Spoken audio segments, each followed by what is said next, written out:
आज के प्रातःकालीन श्रीमद् भागवत कक्षा में आप सभी श्रोतागणों का मैं हार्दिक स्वागत करता हूँ। हम पाठ कर रहे हैं श्रीमद् भागवतम के अष्टम स्कंद के 19वें अध्याय का 40 नंबर का श्लोक है। आप कृपया मेरे पीछे दोहराइए।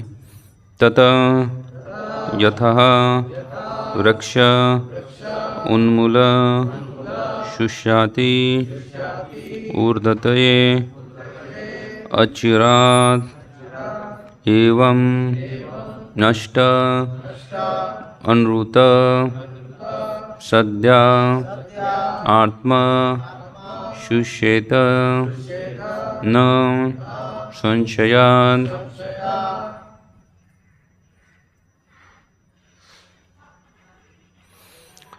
तद्यथा वृक्ष उन्मूलः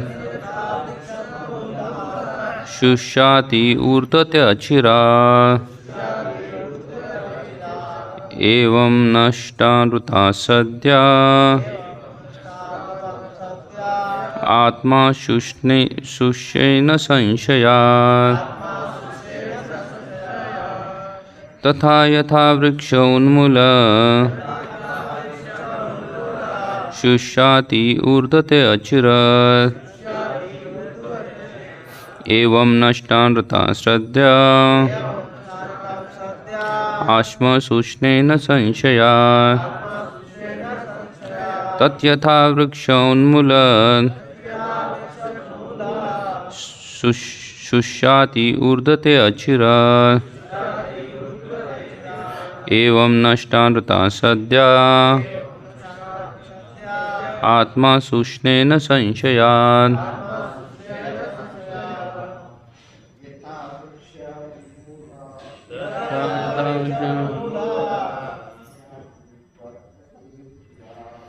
शुष्याति वर्तते अमूलात् एवं नष्टानृता सद्या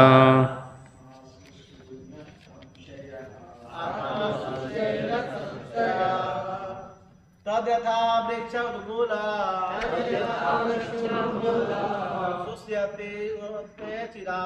शुष्याति ऊर्ध्वते अचिरात् एवं नष्टानृता सद्या आत्मा शुष्येन संशयात्। तद्यथा वृक्ष उन्मूलः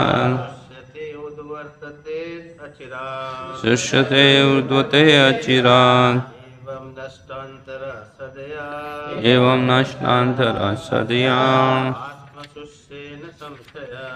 आत्मशुष्येन संशयात्। तद्यथा वृक्ष उन्मूलः शुष्यते वर्तते चर्यात् एवं नष्टान्तरा सद्या आत्मा शुष्येन संशयात्।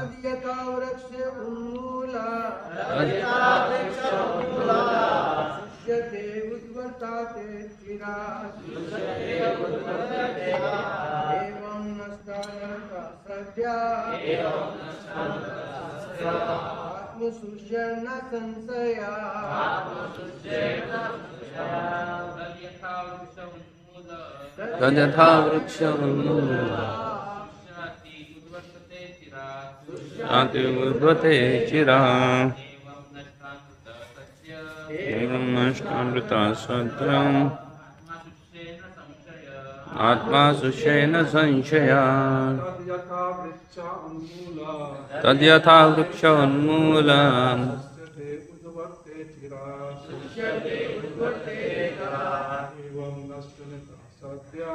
एवं नष्टानृता सद्या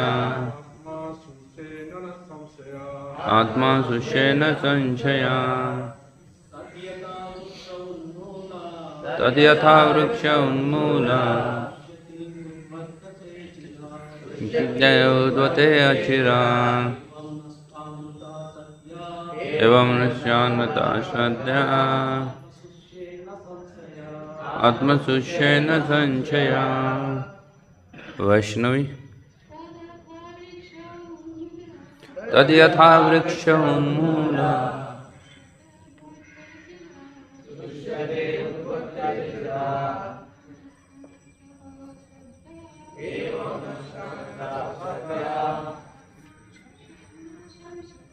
आत्मा शुष्येन संशय। शब्दार्थ कृपया मेरे पीछे हो रही है। तत् अतएव यथा जिस प्रकार वृक्ष उन्मूल जड़ समेत शुष्यति सूख जाता है, ऊर्ध्वते गिर पड़ता है, अचिरात शीघ्र ही, एवं उसी तरह नष्ट हुआ अनृता यह नाशवान शरीर सद्य तुरंत आत्मा शरीर शुष्यते सूख जाता है, न ही संशय कोई संदेह नहीं। भाषांतर तथा तात्पर्य इसी भक्ति वेदांत स्वामी श्रील प्रभुपाद जी के द्वारा। श्रील प्रभुपाद महाराज की। भाषांतर। जड़ समेत उखाड़ने पर वृक्ष तुरंत गिर जाता है और सूखने लगता है।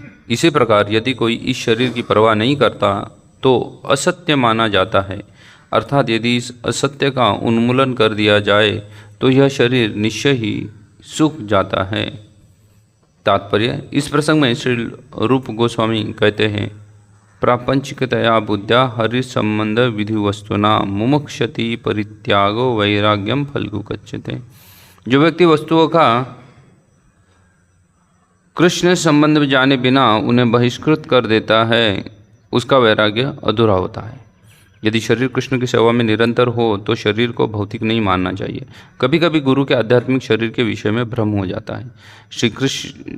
किंतु श्री रूप गोस्वामी उपदेश देते हैं कि प्रापंचिकतया बुद्ध्या हरि संबंधी वस्तुनाम, कृष्ण की सेवा में पूर्णतया निरत शरीर की उपेक्षा भौतिक समझ कर नहीं करनी चाहिए। जो उपेक्षा करता है उसका वैराग्य झूठा है। यदि शरीर का ठीक से भरण पोषण नहीं होता तो यह जड़ से उखाड़े गए वृक्ष की भांति गिर कर सूख जाता है, जिसके आगे फल फूल नहीं खिल जा सकते।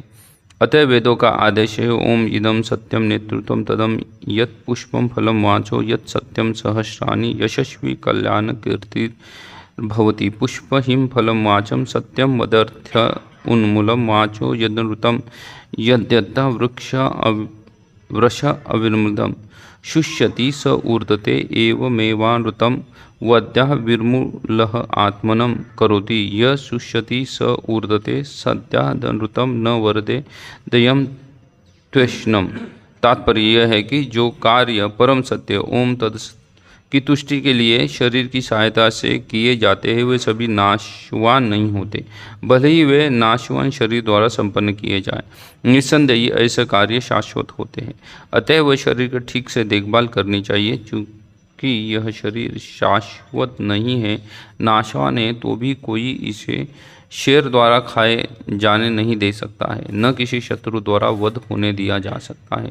शरीर की रक्षा के लिए सारी सावधानियां बरतनी चाहिए। ओम ज्ञानतिमिरान्धस्य ज्ञानाञ्जनशलाकया चक्षुरुन्मीलितं येन तस्मै श्रीगुरुवे नमः। श्रीचैतन्य मनोभीष्टं स्थापितं येन भूतले स्वयं रूप कदा मह्यं ददाति स्वपदाङ्कितं। वन्देऽहं श्रीगुरु श्रीयुतः पदकमलं श्रीगुरून् वैष्णवांच श्रीरूपं साग्रजातं सहगण रघुनाथान्वितं तं सजीवं साद्वैतं सावधूतं परिजनसहितं कृष्णचैतन्यदेवं श्रीराधा कृष्णपादान् सहगण ललिता श्रीविशाखान्वितं च। नमो विष्णुपादाय कृष्णपृष्ठाय भूतले श्रीमते भक्तिवेदांत स्वामिनीति नामिने। नमस्ते सरस्वती देवे गौरवाणी प्रचारिणे निर्विशेष शून्यवादी पाश्चात्यदेशतारिणे। नमो महावदन्याय कृष्ण प्रेम प्रदायते कृष्णाय कृष्ण चैतन्य नामने गौरतिशे नमः। हे कृष्णा करुणा सिंधु दीनबंधु जगतपते गोपेश गोपिकाकांत राधाकांत नमस्तुते। तप्तकांचन गौरांगी श्रीराधे वृंदावनेश्वरी वृषभानुसुते देवी प्रणमामि हरिप्रिये। वाञ्छाकल्पतरुभ्यश्च कृपा सिन्धुभ्येव च पतितानां पावनेभ्यो वैष्णवेभ्यो नमो नमः। जय श्री कृष्ण चैतन्य प्रभु नित्यानंद श्री अद्वैत गदाधर श्रीवासादि गौरभक्तवृंद। हरे कृष्णा कृष्णा कृष्णा हरे हरे, हरे राम राम राम हरे हरे। जय श्री राधा मदन मोहन भगवान की, श्री गौनिताय की, श्रील प्रभुपाद की। हरे कृष्णा। तो पुनश्च आप सभी भक्तगणों का आज के प्रातःकालीन श्रीमद् भागवत कक्षा में हार्दिक स्वागत करता हूँ। श्रीमद् भागवतम के बारे में कहा जाता है, भक्तिविनोद ठाकुर जो अपनी टिप्पणी लिखते हैं तब उसमें लिखते हैं कि भागवत जो है वो शुगर केन की तरह, गन्ने के समान है। आप कहाँ से भी उसको खाना चालू करोगे तो वो क्या देगा, वो मिठास ही बरसाएगा। मिठास के बिना अन्य कुछ नहीं मिलेगा आपको उसके पास। चाहे आप उसको क्या करो, किसी भी एंगल से उसको ग्रहण करने का प्रयास करो। यह भागवतम की विशेषता है। इस भागवतम के ऊपर या इस भागवतम में कई सारे विषयों का क्या किया गया है, चर्चा किया गया है। तो मैं अपनी कोई निजी योग्यता नहीं है इसके ऊपर किसी भी प्रकार की टिप्पणी करने की, लेकिन मैं अपने स्वयं के हृदय की शुद्धिकरण के लिए जो भी मैंने गुरु शिष्य परंपरा से सुना है वो पुनश्च दोहराने का प्रयास करूँगा। कई सारे सीनियर भक्त इस सभा में उपस्थित हैं, खास करके परम पूज्य मायूला स्वामी महाराज, इनके सूरदास प्रभु भी पधार रहे हैं। तो इन सबके चरणों में सादर प्रणाम करता हूँ और मैं वही चीज़ों को पुनश्च दोहराने का प्रयास करता हूँ। यह प्रसंग बहुत मार्मिक प्रसंग चल रहा है, क्योंकि हम प्रायः इस बात को सुने हुए हैं कि गुरु की आज्ञा का क्या करना चाहिए, पालन करना चाहिए। कैसा पालन करना चाहिए? पूरा कर्मठता के साथ गुरु की आज्ञा का पालन करना चाहिए। उसमें कोई भी संदेह नहीं होना चाहिए गुरु की आज्ञा के ऊपर, और उस संदेह के रहित गुरु की आज्ञा का पालन करना चाहिए। लेकिन यहाँ पे ये जो कुछ श्लोकों की श्रृंखला चल रही है, 48 से लेकर 43 तक श्लोकों की श्रृंखला होती है, और फिर यह अध्याय खत्म हो जाता है और फिर दूसरे अध्याय की शुरुआत होती है। तो ये जो 28 नंबर का श्लोक है वहाँ तो सुखदेव गोस्वामी बोलते हैं, और उसके बाद 30 नंबर के श्लोक से चालू हो जाता है श्रीमान शुक्राचार्य जी कहते हैं। और शुक्राचार्य जो कि आचार्य हैं, दैत्यों के, असुरों के गुरु है। तो शुक्राचार्य किसको दे रहे हैं ये ज्ञान? ये ज्ञान प्रदान कर रहे हैं बलि महाराज को। तो ये 43 या 30 से 43 देखो जाए तो लगभग 13 से 15 श्लोक है, जिसमें शुक्राचार्य बलि को क्या कर रहे हैं, आज्ञा दे रहे हैं या ज्ञान प्रदान कर रहे हैं। और उस ज्ञान को बलि फाइनली क्या करेंगे, उसको ठुकरा देंगे। वो अगले श्लोक में या अगले अध्याय में आएगा कि किस तरीके से बलि महाराज ने इन सभी चीज़ों को क्या किया है, रिजेक्ट कर दिया। लेकिन यहाँ पे तो शुक्राचार्य जी पिछले कई श्लोकों से क्या कर रहे हैं, ज्ञान प्रदान कर रहे हैं। उसमें से 36 से लेकर 43 तक मतलब लगभग 6 श्लोक है, उसको आप बोल सकते हैं कि शुक्राचार्य जी उनको सिखा रहे हैं आर्ट ऑफ लाइंग, कि किस तरीके से क्या किया जा सकता है, झूठ बोला जा सकता है। और ये शास्त्र सहमत बता रहे हैं। शुक्राचार्य जब कोई चर्चा कर रहे तो शुक्राचार्य ऐसी मनगढ़ंत कथा है उनको नहीं सुनाएंगे, अपने मन से कोई चीज़ नहीं बताएंगे।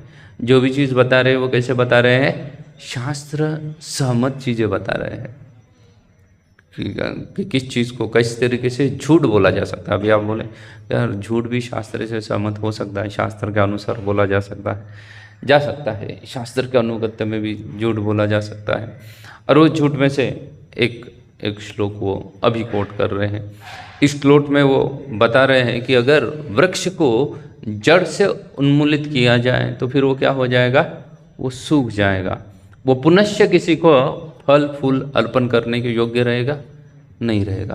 बेसिकली एक एनालॉजी दे रहे हैं वो कि अगर किसी भी वृक्ष को जड़ से उखाड़ दिया जाए तो वो किसी को भी फल फूल देने के लिए क्या नहीं रहता है, योग्य नहीं रहता है। इसलिए वृक्ष को कभी भी क्या नहीं करना चाहिए, जड़ से उखाड़ना नहीं चाहिए। उसके फूल फल पत्ते आदि का या टहनियों का उपयोग करना चाहिए और बाद में वृक्ष को वैसे ही रखा जाए ताकि वो वृक्ष क्या करे और ज़्यादा मात्रा में पुष्प की, फलों की क्या कर सके, उत्पन्न कर सके और दूसरों को प्रदान कर सके। वैसे ही बोल रहे हैं ये जो शरीर है उसको क्या नहीं करना चाहिए, उसको जड़ से नष्ट नहीं करना चाहिए। आत्मा शुष्क न, आत्मा शब्द उपयोग में आया। वैसे ही शरीर को कभी कभी आत्मा भी बोला जाता है, अलग अलग तरीके से। भगवत गीता में भी आप देखोगे आत्मा शब्द जो है वो 5 अलग अलग चीज़ों के लिए उपयोग में लाया हुआ है भगवत गीता के अंदर ही। आत्मा का मतलब आत्मा, सोल, सोल के लिए भगवान आत्म शब्द का प्रयोग करते हैं जो कि उसका मूल अर्थ है। उसके बाद शरीर के लिए भी आत्मा शब्द का प्रयोग किया है, भगवान के लिए भी आत्मा शब्द का प्रयोग किया है जिसको परमात्मा कहा जाता है। या किसी शास्त्र की जहाँ पे भगवान उनको क्या करते हैं, आज्ञा देते हैं या मूल सारांश बताते हैं, तो वो सारांश को भी आत्मा कहा जाता है, किसी भी चीज़ के मूल को बताना। तो वो सब निर्भर करता है, जो संस्कृत एक्सपर्ट है वो समझ सकते हैं कि वो ना अष्टमी है उसमें या सप्तमी प्रयोग किया है, किस तरीके का प्रयोग किया है, उस तरीके से आत्मा का अलग अलग मतलब हो सकता है। वैसे ही यहाँ पे आत्मा का मतलब क्या है, शरीर है। बोलते हैं जैसे कि शरीर को क्या कर दिया जाए, जड़ से उन्मूलित किया जाए, फिर क्या हो जाएगा, किसी को फिर से किसी कार्य के लिए नहीं रहेगा, वो सूख जाएगा उस वृक्ष की तरह।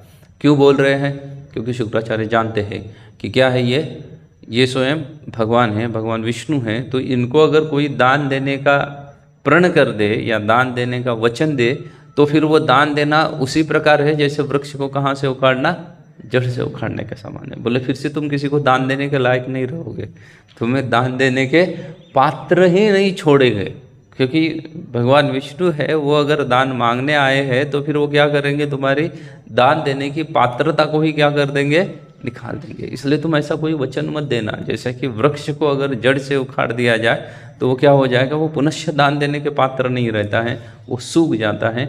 उसी प्रकार से क्या हो जाएगा, तुम भी सूख जाओगे, तुम पुनश्च किसी को दान देने के पात्र नहीं रह सकते हो। इसलिए वो शरीर को सुरक्षित रखने के इम्पोर्टेंस के ऊपर बता रहे हैं। उसके नीचे प्रभुपाद जी तात्पर्य बहुत सुंदर तरीके से लिख रहे हैं। प्रभुपाद जी लिख रहे हैं कि शरीर को तो क्या करना चाहिए, कृष्ण की सेवा में लगाना चाहिए। अगर प्रभुपाद जी रूप गोस्वामी को कोट करके मुमुक्षवी परित्यागो वैराग्यम फल्गः कथ्यते, फल्गु वैराग्य नहीं होना चाहिए, सिर्फ शरीर की रक्षा कर रहा है, शरीर की रक्षा कर रहा है। उस शरीर को किसके इसमें होना चाहिए, उपयोग में, भगवान की सेवा में प्रयोग करना चाहिए, तो उस शरीर का कुछ उपयोग है, नहीं तो उस शरीर का कोई उपयोग नहीं है। ये क्यों प्रभुपाद जी कोट कर रहे हैं, क्योंकि ये शरीर को क्या कर रहे हैं, रक्षा के बारे में चर्चा कर रहे हैं। लेकिन उसके साथ साथ आगे प्रभुपाद जी पुनश्च क्या कर रहे हैं, वेदों से लिख रहे हैं, ओमिति सत्यम, ये वेदों से लिख रहे हैं। तो वेदों से का भी आदेश क्या है कि शरीर का क्या करना चाहिए, भरण पोषण करना चाहिए। भले ही वो नश्वर है लेकिन फिर भी उसकी क्या करनी चाहिए, भरण पोषण करनी चाहिए, रक्षा करनी चाहिए। प्रभुपाद जी उसके आगे लिखते हैं कि नाश्वर शरीर होने के बावजूद भी वो भगवान की सेवा में आता है तो उसको नश्वर नहीं कहा जा सकता। इसलिए साधु के शरीर की रक्षा करनी चाहिए या गुरु के शरीर की रक्षा करनी चाहिए।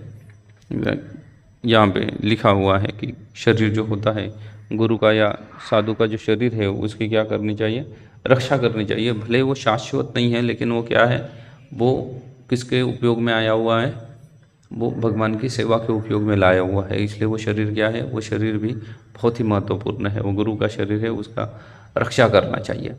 अभी कई सारी चीज़ें प्रभुपाद जी तात्पर्य में बता रहे हैं, 2-3 अलग अलग एंगल बता रहे हैं। हम वो तीनों एंगल को अलग अलग तरीके से उसको जस्टिस करने का प्रयास करेंगे इस श्लोकों के दौरान।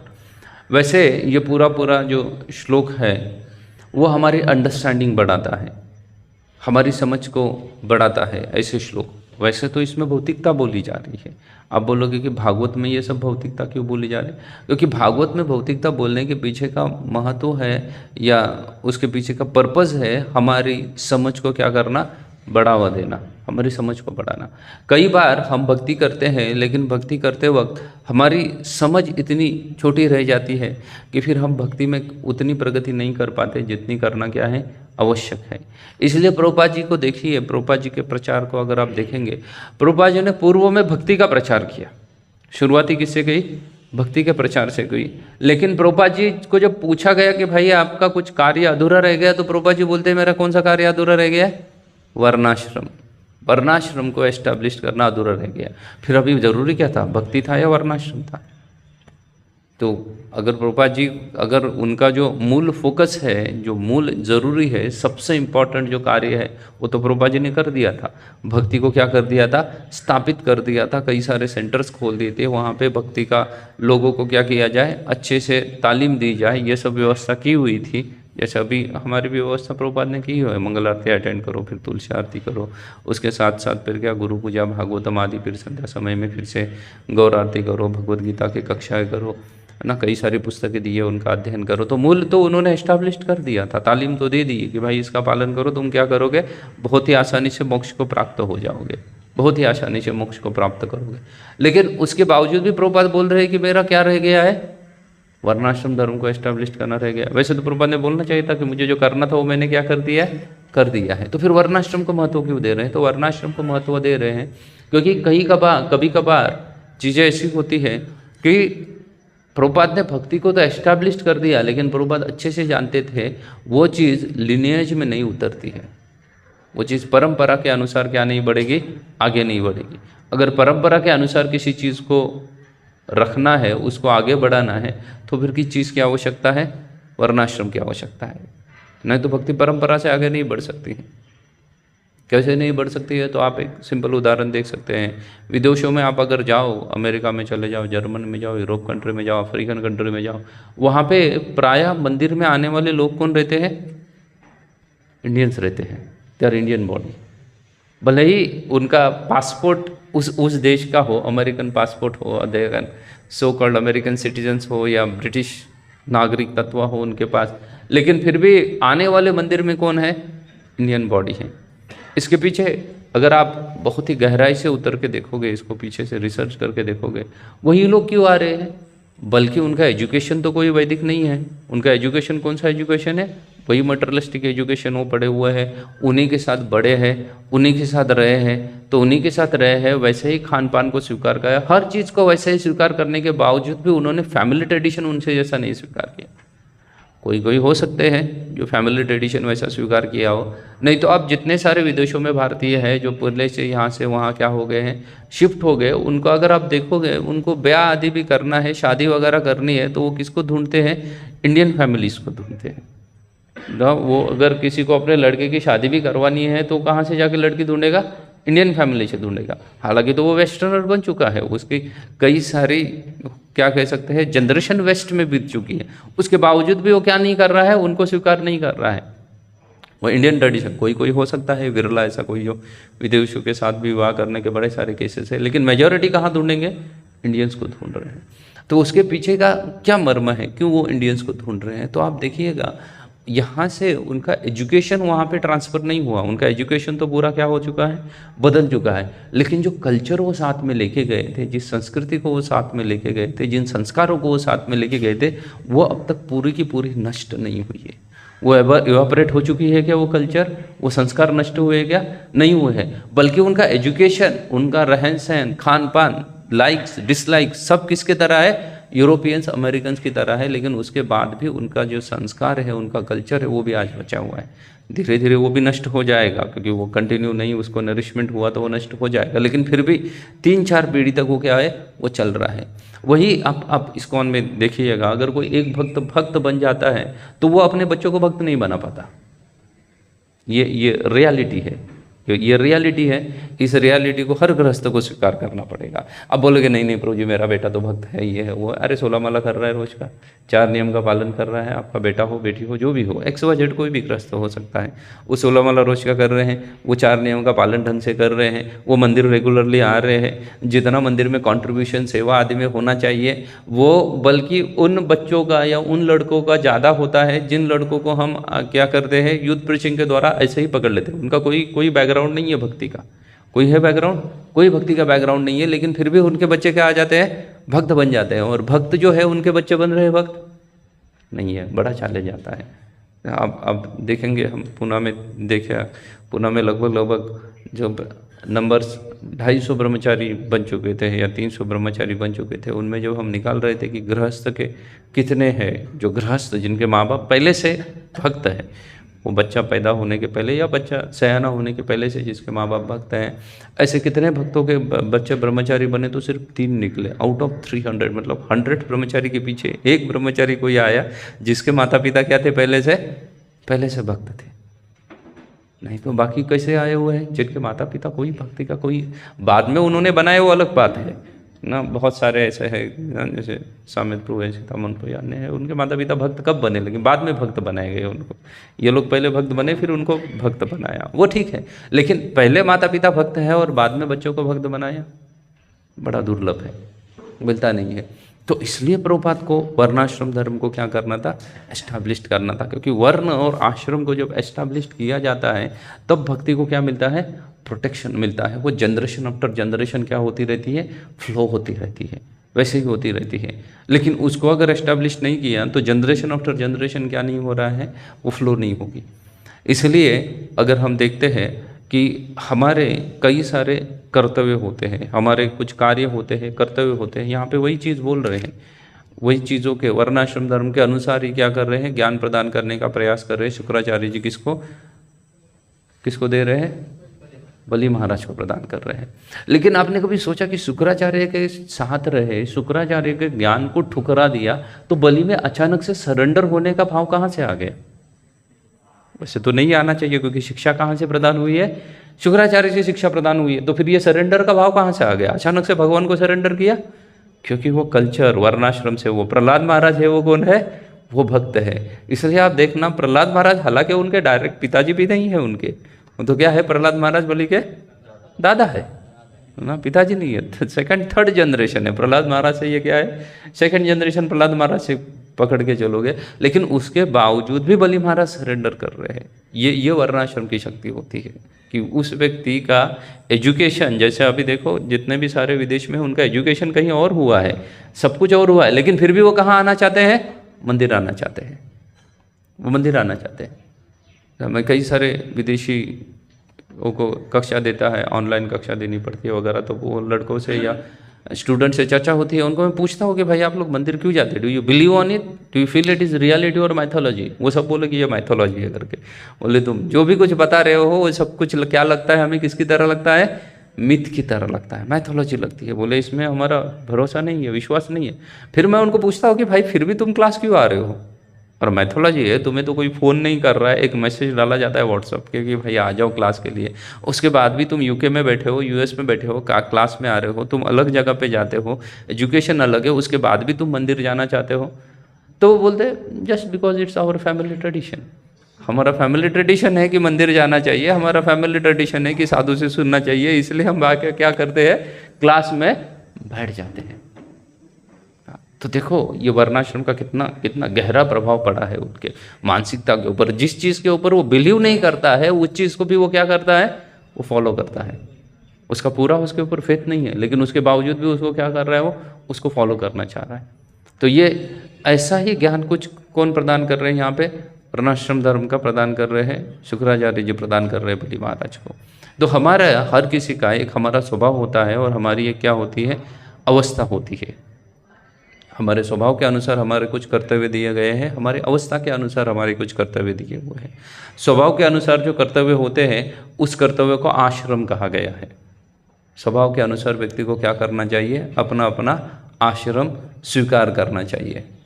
हर किसी को अपने स्वभाव के अनुसार अपना आश्रम चूज करना चाहिए, फिर वो ब्रह्मचारी, गृहस्थ, वानप्रस्थ या संन्यास धारण करे। ये स्वभाव के अनुसार बदलता है। और किसी की कुछ अवस्थाएं हो सकती है, हमारी अवस्थाएं कैसी होती है, तो वो वर्ण में बदल गई है। वर्ण के अनुसार कोई ब्राह्मण हो सकता है, क्षत्रिय हो सकता है, ये क्या है, उसकी अवस्था है। और ये दोनों किससे संबंधित हैं, तो अगर आप देखा जाए तो अवस्था जो होती है वो शरीर से संबंधित होती है, और स्वभाव जो होता है वो किससे संबंधित है, वो मन से संबंधित है ना। वो पिछले जन्म से लेके आया हुआ है, उस हिसाब से उसका स्वभाव बना है, उसके अनुसार उसको क्या करना चाहिए, भक्ति में जुट जाना चाहिए, सेवा में जुट जाना चाहिए। और अवस्था जो होती है वो क्या होती है, वो शारीरिक होती है। अवस्था जो है क्या है, वो शारीरिक होती है। इसलिए उसके ऊपर संस्कार के अनुसार उसका क्या किया जा सकता है, अवस्था को बदला जा सकता है। जन्मने जाए तो शूद्र संस्कारात भजतु जः। उसके ऊपर अगर संस्कार किया जाए तो उसकी अवस्था तो शूद्र थी, लेकिन उसको क्या किया जा सकता था, बदला जा सकता है और उसको बदल दिया जाता है। अब हम सभी लोग जिस तरीके से आए हैं, जिस बैकग्राउंड से आए हैं, तो भगवान की सेवा करना आदि हमारा कोई अधिकार नहीं था, लेकिन उसके बावजूद भी क्या कर दिया है, प्रभुपाद जी ने, गुरु महाराज ने संस्कार से क्या कर दिया है, हमारी अवस्था को बदल दिया है, हमारी अवस्था को बदल दिया है। हम सब क्या कर दिए हैं, अपनी अवस्था को ऊपर उठाए हैं। तो अवस्था को बदल दिया है, लेकिन क्या हो रहा है, स्वभाव को बदलने में बड़ी दिक्कत आ रही है। अवस्था तो बदल गई, जनेवा भी धारण कर लिया, दीक्षा आदि भी हो गई, लेकिन स्वभाव कैसे दिख रहा है, फिर भी शूद्र की तरह ही दिख रहा है। उस स्वभाव को बदलने के लिए भक्ति की आवश्यकता पड़ती है। तो ये जो श्लोक यहाँ पे कह रहे हैं, तो श्लोक में यही बताने का प्रयास कर रहे हैं कि क्या करना चाहिए। वर्णाश्रम धर्म को हिसाब से अगर देखा जाए तो शरीर का क्या है, बड़ा महत्व है। शरीर को तुरंत त्याग नहीं सकते हैं। अगर कोई शरीर को क्या करेगा, शरीर का ध्यान नहीं देगा, तो फिर वैराग्यम फल्गु करते थे। प्रभुपाद जी सीधा सीधा रूप गोस्वामी को कोट कर रहे हैं कि क्या हो जाएगा, वो फल्गु वैराग्य हो जाएगा। अगर कोई शरीर का ध्यान नहीं देगा और सोचेगा कि भाई क्या है, भक्ति सब कुछ है, भगवान के लिए करना है, मैं भगवान के लिए क्या करूँगा, हमेशा हर रात क्या करूँगा, जग के चलूँगा, हर रात में पूरा लेट नाइट तक भगवान की सेवा करूँगा। ठीक है, कोई बात नहीं है, कोई परेशानी नहीं है, लेकिन हर रात अगर लेट नाइट तक सेवा करोगे तो फिर कुछ दिन के बाद क्या हो जाओगे, एक हफ्ते के बाद आप सेवा करने के लिए आप नहीं रहोगे ना। सेवा वैसे ही रहेगी, लेकिन सेवा करने के लिए कौन नहीं रहेगा वहाँ पे, उस व्यक्ति नहीं रहेगा। इसलिए शरीर का क्या करना चाहिए, रक्षा करनी चाहिए, उसका प्रोटेक्शन करना बहुत ही आवश्यक है। अगर शरीर की रक्षा नहीं करेंगे, प्रोटेक्शन नहीं करेंगे, तो फिर वो भगवान की सेवा करने के लिए क्या नहीं रहेगा, पात्र नहीं रह जाएगा उस व्यक्ति को। इसलिए प्रभुपाद जी भी लिख रहे हैं कि ये शरीर जो है वो अगर भगवान की सेवा में, हालांकि वो क्या है, भौतिक है, हमें भौतिकता के साथ कोई भी क्या नहीं होना चाहिए, लगाव नहीं होना चाहिए, आसक्ति नहीं होनी चाहिए, लेकिन आसक्ति रहित भौतिक चीज़ों का क्या करना चाहिए, रक्षण करना चाहिए। क्योंकि अगर आप आसक्ति रहित भौतिक चीज़ों का रक्षण करोगे और उनको भगवान की सेवा में लगा दोगे, तो फिर वो क्या बन जाती है, आध्यात्मिक बन जाती है। और इसलिए नीचे उदाहरण कोट करते हैं, किसका उदाहरण देते हैं ना, साधु के शरीर का उदाहरण देते हैं। क्या करते हैं, अगर शरीर को क्या कर दिया जाए, भगवान की सेवा में लगा दिया जाए, तो वो निस्संदेह क्या बन जाता है, भले ही शरीर नश्वर है, लेकिन भगवान की सेवा में लगाने से क्या हो जाता है, वो निस्संदेह ही वो कार्य शाश्वत हो जाते हैं। वो शरीर से किए हुए कार्य जो है वो शाश्वत हो जाते हैं। तो शाश्वत कार्य को करने के लिए इस भौतिक शरीर की क्या कर रही है, हमें आवश्यकता पड़ रही है। और कभी कभी फिर वो शरीर भी क्या हो जाता है, वो आध्यात्मिक बन जाता है। लेकिन हमारा कई बार क्या होता है, अंडरस्टैंडिंग, हमारी समझ उतनी ना होने की वजह से हम इसके ऊपर भी क्या करते हैं, डाउट कर लेते हैं। बहुत बार मुझे कई सारे भक्त प्रश्न पूछते हैं कि गुरु महाराज का शरीर तो दिव्य था, फिर उनको ये बीमारी कैसे हो गई, उनको कैंसर कैसे हो गया ना, उनका शरीर तो क्या है, दिव्य है, आध्यात्मिक शरीर है, तो फिर उनको हार्ट अटैक क्यों आ रहा है, उनको कैंसर क्यों हो रहा है, उनको अन्य बीमारियां क्यों लग रही हैं। तो वो वक्त लोग समझ नहीं पा रहे हैं कि शरीर क्या है, वास्तव में वो आध्यात्मिक है क्या, वो आध्यात्मिक नहीं है, वो शरीर भौतिक है, लेकिन भगवान की सेवा में लगाने की वजह से उसमें क्या आ जाती है, दिव्यता आ जाती है। इसलिए उसको हमें आध्यात्मिक समझना चाहिए।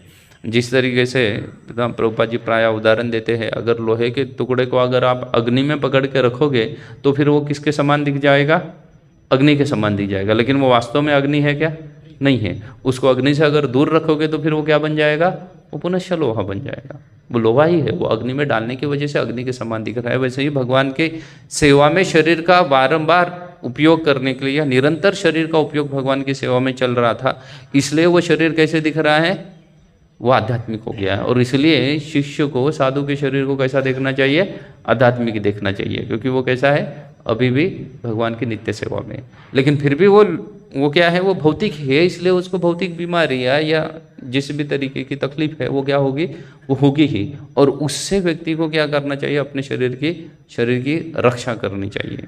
यही ज्ञान यहाँ पे शुक्राचार्य जी देने का प्रयास कर रहे हैं बलि महाराज को, कि शरीर की क्या करनी चाहिए, रक्षा करनी चाहिए। प्रभुपाद जी भी लिखते हैं कि शरीर को क्या करना चाहिए, हमें ठीक ठाक रखना चाहिए, उसकी रक्षा करनी चाहिए। अगर शरीर की ही रक्षा नहीं करेंगे, शरीर ही नहीं रहेगा, तो आपके पास वो बोटी नहीं है जो आपको क्या कर सकती है, उस पार लेके जा सकती है। इसलिए शरीर की आवश्यकता है, उसको क्या करना चाहिए, रक्षा करनी चाहिए। लेकिन कई बार शरीर की रक्षा जो है ये किस में आता है, ये भौतिक ज्ञान का विषय आता है, ये आध्यात्मिक ज्ञान का विषय नहीं आता है। ये किसका विषय आता है, भौतिक ज्ञान का विषय आता है। और फिर व्यक्ति शरीर की रक्षा करने के चक्कर में किस में फंस जाता है, भौतिकता में फंस जाता है। शरीर की रक्षा तो करनी चाहिए, लेकिन फिर वो क्या करने लगता है, वो भौतिकता में पक जाता है। कैसे भौतिकता में पक जाता है, तो प्रायः हम देखते हैं कि कई सारे भक्त मॉर्निंग वॉक के लिए निकलते हैं। अच्छी बात है, शरीर के लिए मॉर्निंग वॉक करना चाहिए, लेकिन उस मॉर्निंग वॉक में की हुई मालाओं को आप अपनी 16 माला में नहीं गिनना चाहिए। उसको क्या करना चाहिए, एडिशनली काउंट करना चाहिए। वो आपका आध्यात्मिकता की ओर ध्यान नहीं है। तब आप जब वॉक कर रहे हो तो किस लिए कर रहे हो, भौतिकता के लिए कर रहे हो, शरीर के लिए कर रहे हो। और शरीर के लिए करना जरूरी था, जरूरी है, जरूरी था, इसलिए आप वो कर रहे हो, अच्छी बात है। लेकिन फिर भी उसको किस में काउंट करना चाहिए, उसका आपका तब उस समय का आपका उद्देश्य आध्यात्मिक नहीं था। आपको अगर माला करना उद्देश्य है तो आप क्या करना चाहिए, एक जगह बैठना चाहिए, चाहे टेम्पल हॉल हो या और किसी स्थान पे, नित्य रूप से एक ही स्थान पे बैठना चाहिए। आपने प्राय ऐसा सुना होगा ना कि इस सनातन गोस्वामी की ये भजन कुटीर है, ये रूप गोस्वामी की भजन कुटीर है, इसकी भजन कुटीर है, उसकी भजन कुटीर है। वो भजन कुटीर क्यों बनाते थे ना, वो तो किसी भी पेड़ के नीचे जाके बैठ के जप कर सकते थे। एक ही स्थान पे बारंबार आके बैठ के जप क्यों कर रहे हैं, एक ही स्थान पे बैठ के जप करना चाहिए। उनसे हमें सीखना चाहिए कि वो क्या है, एक ही स्थान पे है, बारंबार क्या नहीं कर रहे हैं, स्थान नहीं बदल रहे हैं। क्योंकि एक ही स्थान से बैठने से उस स्थान के प्रति की जो आसक्ति है ना, वो क्या हो जाती है, नष्ट हो जाती है, नष्ट हो जाती है। जैसे अब टेम्पल हॉल में बैठो, आप मुड़ के फिर से टेम्पल हॉल देखते हैं क्या, हम लोग नहीं देखते हैं। कोई नया भक्त जब मंदिर में आता है, प्रवेश करता है, फर्स्ट टाइम जब मंदिर में आ रहा है, आप उसको ऑब्जर्व करो, वो टेम्पल हॉल को वो बारीकाई से देखता है ना, यहाँ झूमर लगा हुआ है, यहाँ पे पर्दे लगे हुए हैं, यहाँ खिड़की है, ये है, सब चीज़ें देखता है ना। जब नया टेम्पल हमारा उद्घाटन हो जाएगा जनवरी के महीने में, उसके बाद आप देखना जो भी कोई भक्त आएंगे वो क्या करेंगे, टेम्पल के हर कोने का क्या करेंगे, पिक्चर लेने लगेंगे, हर चीज़ का पिक्चर लगेंगे, डिज़ाइन कैसी बनाई हुई है, घुमट कैसा बना हुआ है, कैसी कार्विंग की है। लेकिन वही हम लोग उसका पिक्चर लेंगे नहीं लेंगे ना। ओपनिंग के 3-4 महीने में हम क्या हो जाएंगे, यूज्ड हो जाएंगे उसके साथ, उसमें कोई नई चीज़ नहीं लगेगी हमें। तो इसलिए एक स्थान पे बैठ के जब करना चाहिए, क्योंकि आपका मन क्या नहीं होगा, यहाँ वहाँ भटकेगा नहीं। लेकिन अगर आप जब करने के लिए मॉर्निंग वॉक जरूरी है, लेकिन उसके साथ जब कर रहे हो तो आपका मन है क्या वहाँ पे, नहीं, ये मन तो आती जाती कारें देख रहा है, लोगों को देख रहा है, और वो हमेशा बदलने वाला है चीज़ें। अब बोलोगे नहीं उसी पर्वत के पानी किनारे में जा रहा हूँ, उसी पर्वत को देख रहा हूँ, नहीं, वो पर्वत भी बदलता रहता है ना। अभी हरियाली है, और थोड़ा अभी जैसे गर्मी बढ़ती लगी वैसे ही वो पर्वत क्या हो जाएगा, सभी हरियाली नष्ट हो जाएगी, फिर से बारिश आ जाएगी, फिर से नई हरियाली आएगी, फिर से उसमें झरने बहने लगेंगे, फिर से पांडवगढ़ का वाटरफॉल चालू हो जाएगा। तो मन हमेशा क्या होता रहेगा, यहाँ वहाँ घूमता रहेगा। और ये कोई पहाड़ गोवर्धन तो है नहीं कि भाई ठीक है इसमें बदलाव भी हो रहा है, लेकिन उसको देखने से क्या मिल रहा है, आध्यात्मिक लाभ मिल रहा है, ऐसा कुछ है नहीं, कोई आध्यात्मिक लाभ नहीं मिल रहा है। इसलिए शरीर की या हमारी भौतिक चीज़ों की हमें क्या करनी चाहिए, चिंता तो करनी चाहिए, लेकिन उसको आध्यात्मिकता के साथ मर्ज नहीं करना चाहिए। उसका उतना ही ख्याल रखना चाहिए जितना वो आध्यात्मिकता के क्या हो जाए, उपयोग में आ जाए। इसलिए शुक्राचार्य जी यहाँ पे बलि महाराज को ऐसा ही कुछ नैतिक ज्ञान बोल सकते हैं या सांसारिक ज्ञान प्रदान कर रहे हैं, जो कि आवश्यक है। लेकिन बलि महाराज उसको क्या करेंगे, आगे के चैप्टर में आप देखोगे, आध्यात्मिक ज्ञान से उसको क्या करेंगे, कट करेंगे ना, अटैचमेंट को उसको कट करेंगे। हरे कृष्णा। किसी का कोई प्रश्न है या टिप्पणी है? यस वो हरे कृष्णा। तो जब हम शरीर के ऊपर देख रहे थे तो प्रश्न है कि जब हम जॉब वगैरह करते हैं तो कभी प्रश्न आता है कि किसको प्रायोरिटी दें, शरीर को या फिर भक्ति को। मतलब कभी अगर बहुत काम करने जाती तो फिर शरीर ऐसा लगता है कि नहीं आना चाहिए मॉर्निंग राउंड वगैरह, पर ऐसा लगता है कि नहीं बहुत स्ट्रिक्ट होकर हमें पहले मॉर्निंग राउंड को प्रायोरिटी देनी चाहिए। देखो, शरीर और भक्ति की जो प्राइमरी चीज़ें हैं उसमें अगर शरीर बाधा बन रहा है तो भक्ति के प्राइमरी चीज़ों को प्रायोरिटी देनी चाहिए। लेकिन भक्ति की कुछ उन्नत चीज़ें हो सकती है या कुछ तपस्याएं हो सकती है। शरीरगत अनुशीलन कहा गया है, शरीर का वैल्यू बहुत है, भले ही शरीर नश्वर है, लेकिन कृष्णा अनुशीलन जब बोला है तो अनुशीलन में शरीरगत, मनोगत और आत्मागत ऐसे जीव गोस्वामी 2-3 भागों में विभाजित करते हैं। भक्ति विनोद ठाकुर तो उसको और 3 उसमें ऐड कर देते हैं और टोटल 6 विभाग बनाते हैं। तो शरीरगत अनुशीलन, शरीर के द्वारा जो भी चीज़ें की जा सकती है उसको क्या करना चाहिए, व्यक्ति ने करना चाहिए। तो जो भक्ति की प्राइमरी चीज़ें हैं जैसे जप करना, सुबह उठना, मंगल आरती करना, भागवतम आदि अटेंड करना, ये भक्ति की क्या है, ये भक्ति की मूल चीज़ें हैं। तो ये मूल चीज़ों में अगर शरीर बाधा बन रहा है तो उधर शरीर का ध्यान नहीं देना चाहिए। क्या करना चाहिए, भक्ति की मूल चीज़ों को करना चाहिए। और कुछ चीज़ें हो सकती है जो भक्ति को सहायक है जैसे भीष्म पंचक का व्रत करना, ये शरीर को सहायक है, लेकिन अगर कोई जॉब कर रहे वगैरह तो उनको पॉसिबल नहीं है, तो कोई ज़रूरी नहीं है उनको उसको करना। वो क्या कर सकते हैं, वो 3 टाइम फिस्ट खा के भी क्या कर सकते हैं, भक्ति को कंटिन्यू कर सकते हैं, क्योंकि वो गौण है।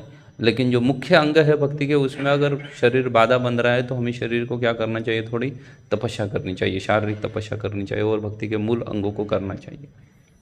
भक्ति विनोद ठाकुर एक जगह पे लिखते हैं कि प्रथम स्वास्थ्य को देखो, फिर किसको देखो, अपनी साधना को देखो, और उसके बाद किसको देखो, सेवा को देखो। तो अगर आपका स्वास्थ्य ज़्यादा ही खराब हो रहा है, जिससे आप साधना ही नहीं कर पा रहे हो और फिर बोल रहे हो नहीं मैं सेवा सेवा सेवा करूँगा, तो वो सही तरीका नहीं है। अगर आपको स्वास्थ्य रख के कितना स्वास्थ्य ठीक रखना है, जिसका आपका मूल साधना हो जाए, ये मुख्य अंग है। फिर सेवा भी है, इसको आप अन्य तरीके से गौण देख सकते हो। भक्ति विनोद ठाकुर के अनुसार अगर देखोगे तो स्वास्थ्य उतना ठीक तो रखना चाहिए जितना आपका मूल जो है साधना ढंग से हो।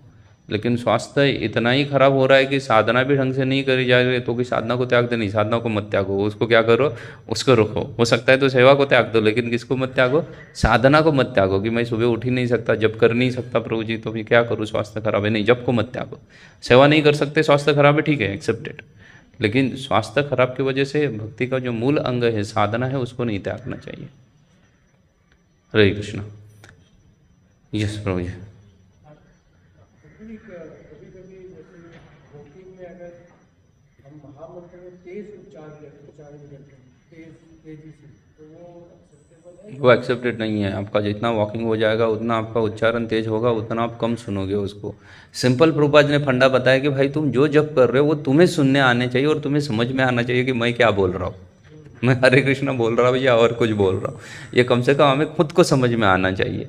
तो अगर कई बार भक्त लोग बोलते हैं कि प्रभु जी क्या कहते हैं ना, वॉकिंग करते हैं, जैसे जैसे वॉकिंग करता है तो हमारा ब्लड सर्कुलेशन फास्ट होने लगता है, बॉडी में गर्म होती है ना बॉडी वॉकिंग करने से, तो ब्लड सर्कुलेशन फास्ट होता है, तब फिर हमारा उच्चारण भी क्या होता है, जीवा तेजी से चलने लगती है ना? देखो लाउडली उतना ही लाउडली करना है जितना हमें खुद को सुनना है। प्रभुपाद जी सिंपल बोल रहे हैं कि भाई तुम जब कर रहे हो वो तुम्हें खुद को सुनने आना चाहिए, उतना ही लाउडली करना है। हाँ, बैठ के या चलते हुए चल के उतना ही स्थान पे जपा करना चाहिए जो स्थान क्लोज हो। प्रभुपाद जी का एक मॉर्निंग कन्वर्सेशन है, उस कन्वर्सेशन में प्रभुपाद जी क्लियरली बोल रहे हैं, if you are feeling sleepy doziness then you walk, but you walk in close room. Prabhupada clearly बोला है कि वो रूम क्या होना चाहिए, क्लोज होना चाहिए। मैं रास्ते पे जाके वॉक करूँगा, वहाँ से गाड़ी गुजर रही है और ना कोई लोग गुजर रहे हैं, कुत्ता गुजर रहा है, बिल्ली गुजर रही है ना, बिल्ली म्याऊं कर रहे है, उसको भी वो बुला रहा है, वो कुत्ते को भी बुला रहा है, और साथ में अपना क्या चल रहा है, हरे कृष्णा भी चालू रख रहा है। बोले ये नहीं चलेगा, क्लोज रूम में वॉक करो। यस भैया।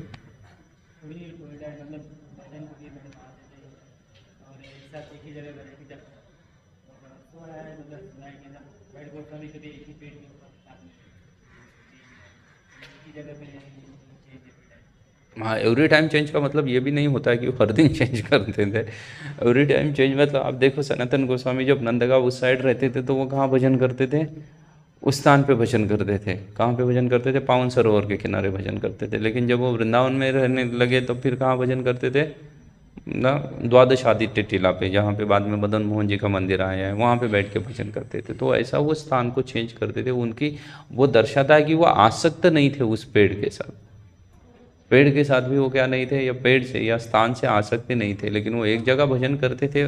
वो कहने का मतलब कुछ अलग है तात्पर्य, और वो घूमते थे उसका तात्पर्य है। वो अलग अलग जगह पे स्थान पे जाते थे, ये मतलब आप उसका प्रैक्टिकलिटी मत ले लो कि वो हर रात एक नया पेड़ ढूंढने निकलते थे, तो वो भी एक अलग तरीके की आसक्ति हो गई, वो तपस्या के साथ आसक्ति हो गई कि हर दिन एक नया पेड़ ढूंढने के लिए निकल। इसके पीछे रीजनिंग ये है कि जब वो ऑर्डर्स थे कि शास्त्रों को प्रकट करो, तब वो पेड़ पे, और जहाँ पे जब साधना, जब मदन मोहन मंदिर खोल दिया तो वहाँ की सेवा के लिए वो फिर वहाँ से नहीं हिले, वहीं पे रखे हुए वहीं पे वजह लास्ट तक वहीं पे रहे, जो भी आचार्य। तो उनकी वो तपस्या दर्शाने के लिए बोला गया है कि वो एक पेड़ पे भी नहीं रुकते थे ना। भर्तृहरि का एक बहुत सुंदर उदाहरण आता है। भर्तृहरि ने सब त्याग दिया।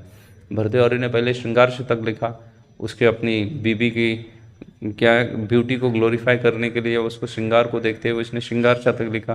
फिर बीबी ने उसको धोखा दे दिया, फिर उसने क्या लिख दिया, वैराग्य शतक लिख दिया। और वैराग्य शतक लिख के वो सब छोड़ के वो क्या कर दिया, जंगल चला गया। और जंगल चले जाने के बाद एक स्थान पे एक साधु के साथ उसकी चर्चा चल रही थी। भर्तृहरि रात में उसी पेड़ के नीचे सोते थे, मधुकरी करके फिर से आके उसी पेड़ के नीचे आ जाते थे रात को। तो एक दिन देखा उस पेड़ पे क्या आ गया, एक दूसरा साधु वहाँ पे सोया हुआ था। तो भर्तृहरि आके उसको बोलने लगे कि भाई ये यहाँ तो कौन सोता है, मैं सोता हूँ हर दिन, तुम कहाँ से आ गए, तुम दूसरे पेड़ के नीचे जाके सो जाओ, मुझे सोने दो यहाँ पे। तो इन दोनों का जब वार्तालाप चल रहा था तो वहाँ से एक व्यक्ति गुजर रहा था जो कि गृहस्थ था, पूरा घर गृहस्थी में था, अपने बीवी बच्चों के साथ गुजर रहा था। वो इन दोनों को डांट लिया, बोला कुछ भर्तृहरि से सीखो। उसने क्या कर दिया, सब कुछ त्याग के चला गया, उसने राज आदि त्याग दिया, और तुम दोनों किसके लिए झगड़ रहे हो, पेड़ के लिए झगड़ रहे हो। और उसमें से एक कौन है, स्वयं भर्तृहरि स्वयं है। और वो किसका उदाहरण दे रहे हैं, भर्तृहरि का ही उदाहरण दे के चल रहा है। वो गृहस्थ उनको सुना रहा है कि एक पेड़ के लिए तुम झगड़ रहे हो। तो व्यक्ति के जीवन में वैराग्य होना चाहिए। वो अलग अलग पेड़ के नीचे रह रहे हैं, वो उनके वैराग्य को दर्शाता है। लेकिन जब साधन भजन करना है तो व्यक्ति को एक स्थान पे रह के भजन करना चाहिए ना। बार बार अगर बदलते रहोगे, आप स्थान को बदलते रहोगे तो आपका भजन नहीं होने वाला है ढंग से ना। ऐसा कहा गया है, जैसे प्रभुपाद जी ने तो कई सारे क्या किया है, विग्रहों को स्थापित किया, लेकिन प्रायः आप आचार्यों को देखो वो अपने विग्रहों को भी लेके साथ में चलते थे। तो क्योंकि वो उससे क्या होना चाहिए, आपकी आसक्ति होनी चाहिए। एक किसी विग्रह के साथ भी आपकी आसक्ति होनी चाहिए, तभी तो वो आपके प्राणधन बन जाएंगे ना। उस विग्रह से आप आसक्त होने चाहिए। आपके मृत्यु के समय में कौन सा विग्रह ध्यान में आएगा, आपके समय आपके ऐसी रील चलती रहेगी, क्योंकि वो वीडियो रहते हैं ना, कई सारे आजकल वीडियो आते हैं व्हाट्सएप के ऊपर, लोग शेयर करते हैं। कुछ तो बैकग्राउंड में म्यूजिक चलेगा, फिर कभी मदन मोहन ना राधा या माधव जी का फोटो रहेगा, फिर कभी किसका फोटो रहेगा, श्याम सुंदर का रहेगा, या कभी जुहू का डेटी रहेगा, कभी पुना का अलग अलग। तो वो व्यक्ति क्या करेगा मृत्यु के समय में, किसके ऊपर ध्यान करे, किसी एक विग्रह होना चाहिए जिसके ऊपर वो ध्यान करे। Yes Guru ji, last question.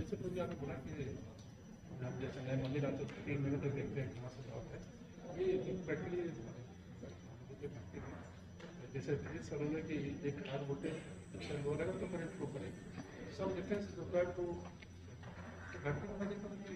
Element of monotonous या मतलब टेम्पो जो डाउन होता है, ये रीजन इसका प्रारंभ है या हमारा संस्कार है। व्हाई यू लूज अवर एक वो है मतलब रुक जाता है। अंडरस्टूड यू, आपका एग्जांपल में समझ गया कि करंट को फ्लो करने के लिए एक बड़ी टंकी होनी चाहिए, एक छोटी टंकी है तो बड़ी टंकी से वाटर जो है छोटी टंकी में फ्लो हो जाता है। तो ये बेसिकली है संग। हम कभी कभी लगता है कि हम स्टकअप हो गए, अभी भक्ति में कहीं बढ़ोतरी नहीं हो रही है। वो मेन रीज़न है कि हम संग छोड़ दिए हैं।